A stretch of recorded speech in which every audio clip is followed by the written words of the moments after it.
Bienvenue à cette exploration des sources.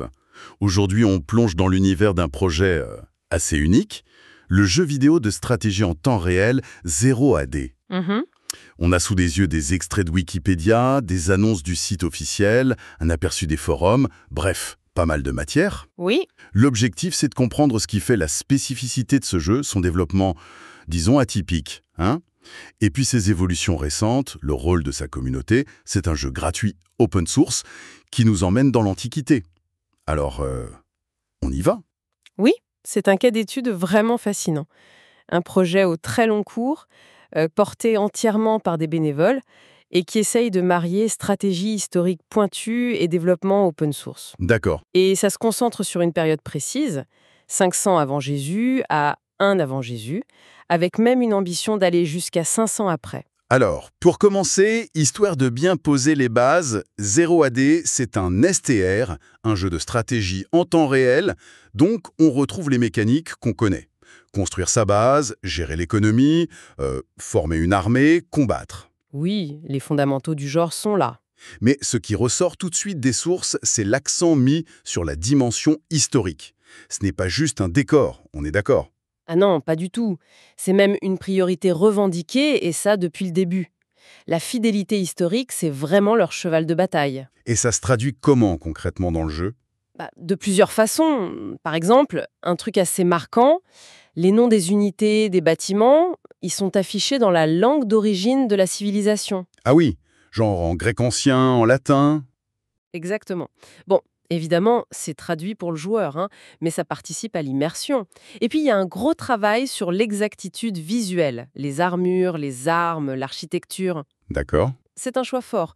Peut-être plus facile à tenir d'ailleurs pour une équipe de passionnés que pour un studio commercial qui vise un public très large, quoi.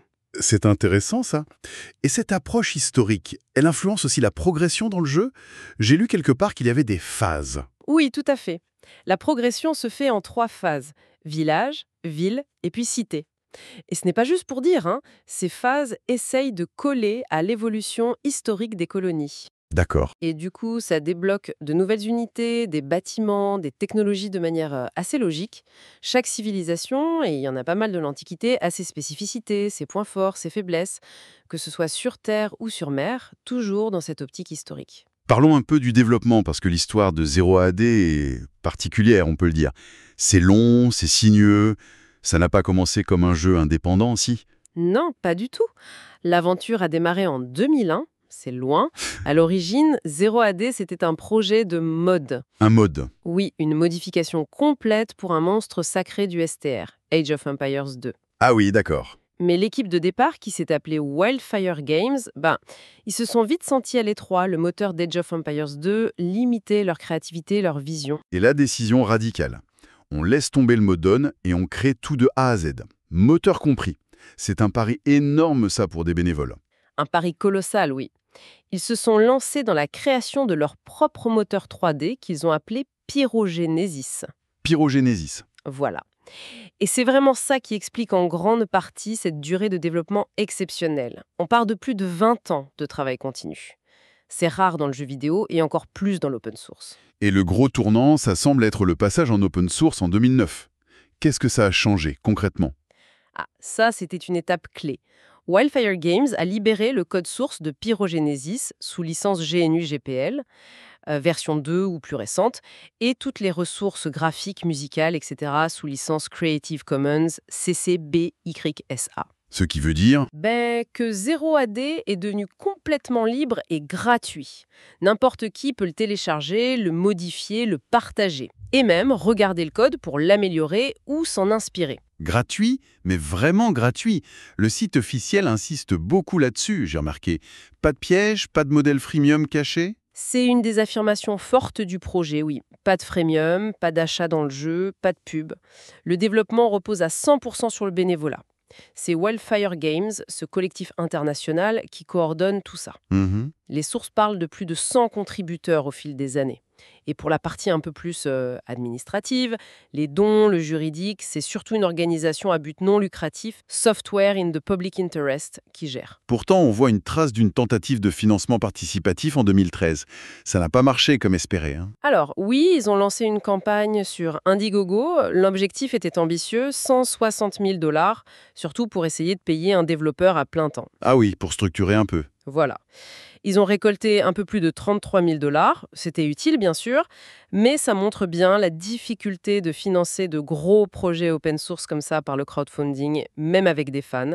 Le modèle bénévole est resté dominant. Et ce long chemin nous amène au développement plus récent. La sortie de l'Alpha 27 à Garni, en janvier 2025, s'est présentée comme une étape majeure. Oui, très importante. Au-delà de toutes les nouveautés qu'elle apporte, le gros truc, c'est l'annonce que c'est la dernière version alpha. La dernière Alpha, ça veut dire quoi? Ben, c'est plus qu'un simple changement d'étiquette, c'est un changement de philosophie en fait. C'est reconnaître que le jeu a atteint une certaine maturité. D'accord, on va y revenir. Mais d'abord, les avancées techniques de cette Alpha 27. On parle beaucoup de l'intégration de Vulkan. C'est quoi l'intérêt pour le joueur?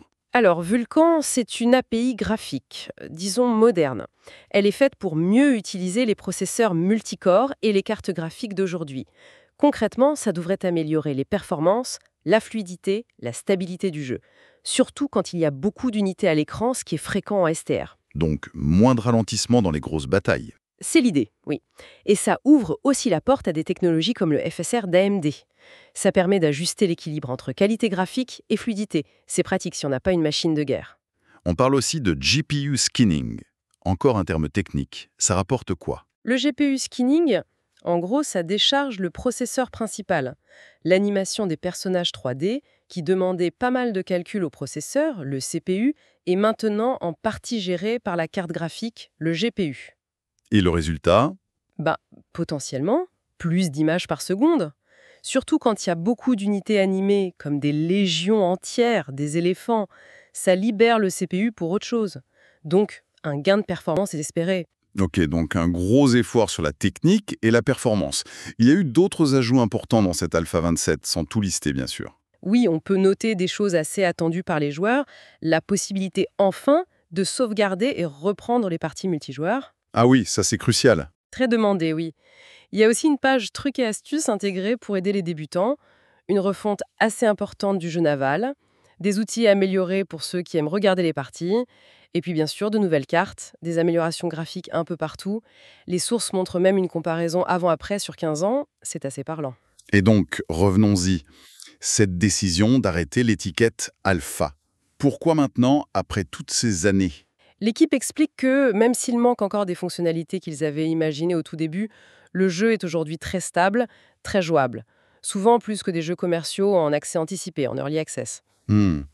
Le cycle classique alpha, on ajoute des trucs, bêta, on corrige les bugs, version finale, ça ne colle plus vraiment à leur façon de travailler, qui est très continue, très itérative. D'accord. Déjà là, il est solide.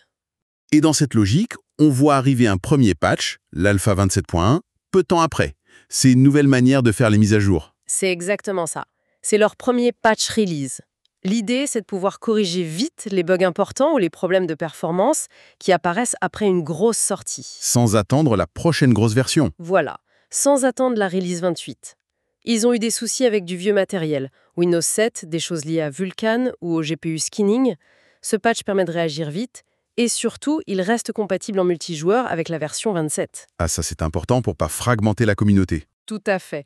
Ça permet d'être plus agile, de répondre aux retours urgents sans bloquer le développement des nouveautés à venir. Parlons maintenant du cœur du jeu, le gameplay. Parce que l'Alpha 27, ce n'était pas que de la technique, loin de là. Il y a eu pas mal de retouches. On note une volonté de mieux différencier les civilisations. Oui, c'est un axe de travail important. Plusieurs factions, comme les Spartiates, les Romains, les Athéniens, les Macédoniens, ont eu des ajustements pour mieux coller à leurs spécificités, qu'elles soient historiques ou stratégiques. Des exemples? Les Romains, par exemple, ont une technologie clé liée aux réformes de Marius. Ça transforme leur armée, mais ça coûte cher économiquement. Les Spartiates, eux, ont accès plutôt à leurs hoplites d'élite. Ce sont des petits ajustements, mais qui peuvent changer la stratégie et augmenter la rejouabilité. Des changements aussi sur la microgestion, le combat naval, j'ai cru voir? Oui, On peut maintenant viser manuellement avec les bâtiments défensifs, comme les tours. Ça ajoute une petite couche tactique. Et la refonte navale est assez profonde. Ah oui. Les navires sont classés plus clairement. Reconnaissance, tir, flèche, éperonnage, feu, siège. Ça change la dynamique des batailles sur mer. Il y a même un arbre technologique spécifique pour la marine maintenant. Les sources parlent aussi d'une révision du système de capture des bâtiments. Apparemment, c'était suite au retour des joueurs. Oui, c'est un bon exemple de l'interaction avec la communauté. Avant, il suffisait d'attaquer un bâtiment pour essayer de le capturer. Maintenant, il faut une action spécifique avec une touche. D'accord, c'est plus intentionnel. Exactement. L'attaque par défaut, c'est l'attaque. Et la défense contre la capture, elle dépend de la capacité d'attaque de capture des unités qui sont en garnison. Donc il faut mettre les bonnes unités pour défendre, pas juste remplir le bâtiment.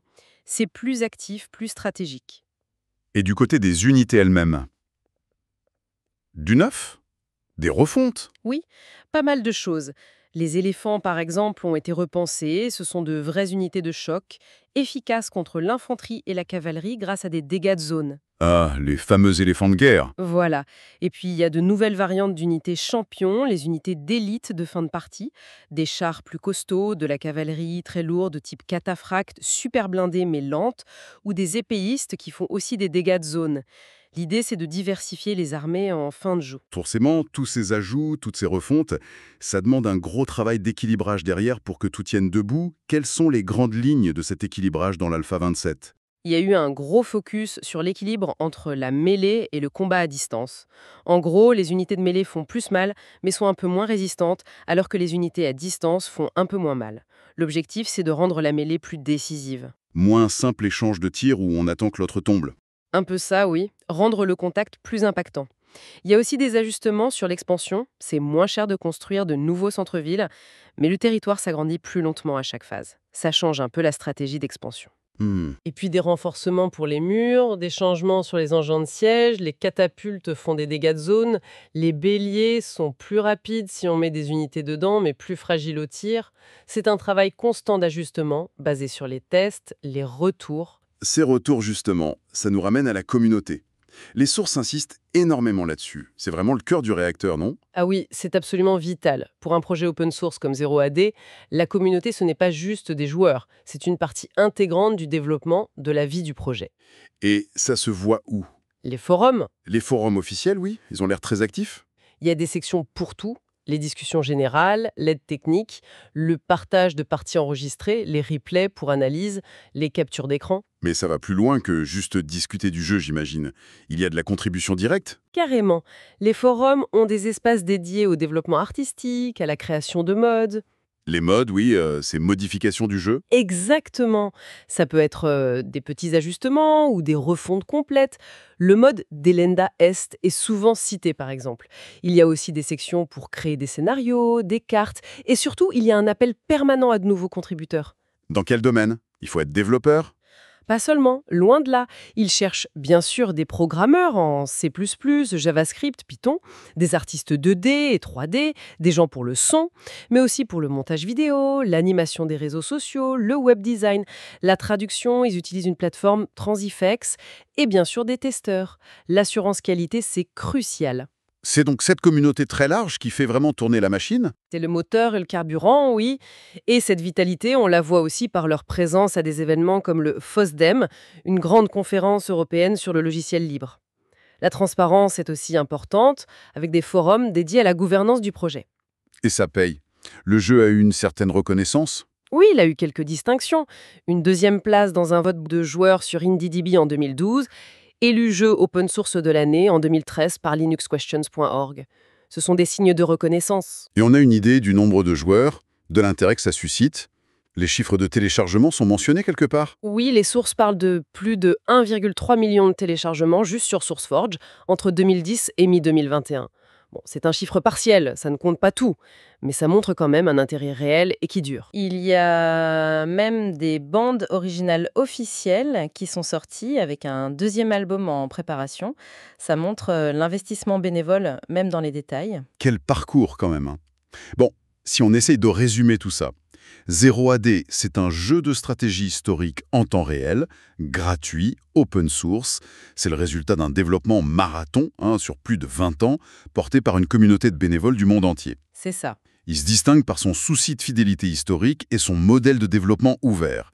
Et aujourd'hui, il arrive à une nouvelle étape en laissant tomber l'étiquette alpha pour viser plus large. Alors, qu'est-ce qu'on retient de tout ça au final? Quelle réflexion ça nous inspire? C'est une excellente question pour finir.